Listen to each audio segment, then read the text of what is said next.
Ouais, salut, te voilà dans la vidéo concernant la factorisation. Tu trouveras dans ton mémoire que factoriser, c'est transformer une somme en un produit. Concrètement, qu'est-ce que c'est? Prenons un exemple.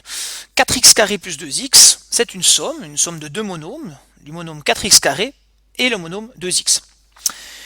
Ceci, on peut l'écrire sous la forme d'un produit 2x fois 2x plus 1. On a vu précédemment que 2x fois 2x, ça fait 4x carré. Et puis 2x fois 1, ça fait 2x. Ici, on a distribué. Pour factoriser, on utilise ce qu'on appelle la mise en évidence. La mise en évidence, c'est quoi? Eh bien, c'est chercher un facteur, donc un élément multiplicatif, qui est commun à tous les monômes. On va faire quelques exemples. Ici, on a 20m-5, et dans 20 et dans 5, eh ben, il y a quelque chose qui est commun, parce que ce sont les deux des multiples de 5. Donc en fait, on a 5 qui multiplie autant un diviseur de 20, autant un diviseur de 5. Ainsi, on va pouvoir mettre ce 5 en évidence, et on va pouvoir écrire que c'est 5 fois 4m qui donne 20m, et 5 fois moins 1 qui donne moins 5. Un autre exemple, si ici on a une somme de 3 éléments, qu'est-ce qu'il y a de commun dans ces 3 éléments?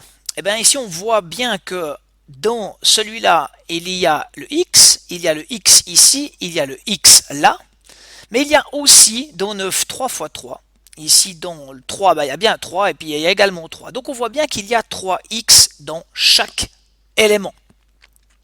Donc, on va pouvoir mettre ce 3x en évidence, il est là, et 3x, donc, il va multiplier quelque chose. Ce quelque chose, c'est quoi? Pour obtenir 9x, il faut faire 3x fois 3, que j'écris. Pour obtenir 3 plus 3xy, eh ben, il faudra multiplier 3x par y, donc plus y. Et puis, pour obtenir plus 3x carré, eh ben, il faudra multiplier 3x par plus x. Et puis on a donc ainsi transformé une somme en un produit, le fois étant ici. Un dernier exemple, 12a carré plus 2a. Ici dans ces deux termes, on a autant dans celui-là le 2, autant dans celui-là le a, et autant dans celui-là 12, c'est 2 fois 6. Et puis dans a carré, évidemment on a a fois a. Donc on a bien 2a.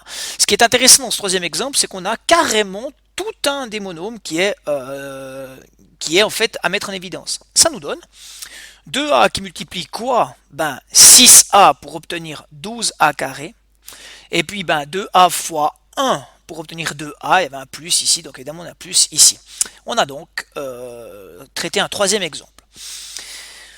Voilà.